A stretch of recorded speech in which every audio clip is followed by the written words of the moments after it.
Item ಯಾವುದೇ ಇರಲಿ try ಮಾಡಿ ಆಚಿ ಚಿಕನ್ ಮಸಾಲಾ. ಪಿಯುಸಿ ರಿಸಲ್ಟ್ ಘೋಷಣೆಗೆ ನೀತಿ ಸಂಹಿತೆ ಬಿಸಿ ತಟ್ಟಿದೆ. ಏಪ್ರಿಲ್ 10 ಅಥವಾ 11ಕ್ಕೆ ರಿಸಲ್ಟ್ ಪ್ರಕಟವಾಗುವಂತಹ ಸಾಧ್ಯತೆ ಇದೆ. ಸಚಿವ ಮಧು ಬಂಗಾರಪ್ಪನವರಿಗೆ ನೀತಿ ಸಂಹಿತೆ ಅಡ್ಡಿ ಆಗ್ತಾ ಇದೆಯಾ ಎನ್ನುವಂತಹ ಪ್ರಶ್ನೆಗಳು ಮೂಡ್ತಾ ಇದೆ. ಪಿಯುಸಿ ರಿಸಲ್ಟ್ ಘೋಷಣೆಗೆ ನೀತಿ ಸಂಹಿತೆಯ ಬಿಸಿ ತಟ್ಟಿದೆ. ಏಪ್ರಿಲ್ 10 ಅಥವಾ 11ಕ್ಕೆ ರಿಸಲ್ಟ್ ಅನೌನ್ಸ್ ಆಗುವಂತಹ ಎಲ್ಲ ಸಾಧ್ಯತೆ ಇದೆ.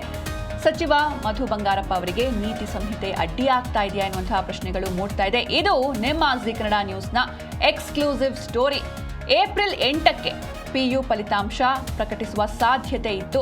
ಏಪ್ರಿಲ್ 10ಕ್ಕೆ ಪಿಯು ರಿಸಲ್ಟ್ ಬಿಡುಗಡೆಯಾಗುವಂತಹ ನಿರೀಕ್ಷೆ ಇದೆ. ಅಂದರೆ ನಾಳೆ ಆಗಬೇಕಿತ್ತು, ಆದರೆ ಇದು ಏಪ್ರಿಲ್ 10ನೇ ತಾರೀಕಿಗೆ ಪೋಸ್ಟ್ಪೋನ್ ಆಗಿದೆ. ಅದು ಕೂಡ ಕನ್ಫರ್ಮ್ ಇಲ್ಲ, ಅವತ್ತು ಆಗುವಂತಹ ನಿರೀಕ್ಷೆ ಇರುವಂಥದ್ದು.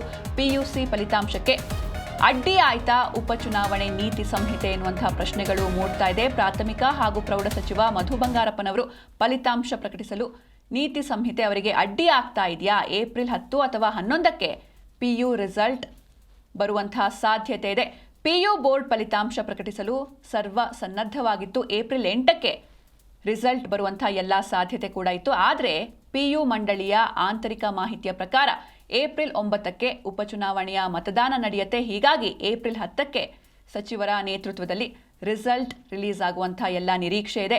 ಅತ್ಯುತ್ತಮ ಫಲಿತಾಂಶ ಬಂದಲ್ಲಿ ಅದು ಸರ್ಕಾರದ ಸಾಧನೆ ರೀತಿ ಪ್ರಚಾರವಾಗುತ್ತೆ. ಈ ಹಿನ್ನೆಲೆಯಲ್ಲಿ ನೀತಿ ಸಂಹಿತೆ ಅಡ್ಡಿಯಾಗುವಂತಹ ಭೀತಿ ಎದುರಾಗಿದೆ. ಹೀಗಾಗಿ ಏಪ್ರಿಲ್ 8ನೇ ತಾರೀಕು ಅನೌನ್ಸ್ ಆಗಬೇಕಿತ್ತು. ಹೀಗಾಗಿ ಮಕ್ಕಳು ಕೂಡ ಕಾಯ್ಕೊಂಡು ಕುಳಿತಿದ್ರು ನಾಳೆ ರಿಸಲ್ಟ್ ಬರುತ್ತೆ ಅಂತ. ಆದರೆ 9ನೇ ತಾರೀಕು ಬೈ ಎಲೆಕ್ಷನ್ ಮತದಾನ ವೋಟಿಂಗ್ ಇರೋದ್ರಿಂದ ಈ ಒಂದು ರಿಸಲ್ಟ್ ಅನೌನ್ಸ್ಮೆಂಟ್ ಪೋಸ್ಟ್ಪೋನ್ ಆಗಿದೆ. ಏಪ್ರಿಲ್ 10ನೇ ತಾರೀಕು ಅಥವಾ 11ನೇ ತಾರೀಕು ಈ ಒಂದು ಫಲಿತಾಂಶ ಪ್ರಕಟ ಆಗುವಂತಹ ಸಾಧ್ಯತೆ ಕೂಡ ಇರುವಂಥದ್ದು. ಇದು ನಿಮ್ಮ ಜಿ ಕನ್ನಡ ನ್ಯೂಸ್ನ ಎಕ್ಸ್ಕ್ಲೂಸಿವ್ ಸ್ಟೋರಿ. ಪಿಯುಸಿ ಫಲಿತಾಂಶಕ್ಕೆ ಉಪಚುನಾವಣೆ ಅಡ್ಡಿಯಾಗ್ತಾ ಇದೆ.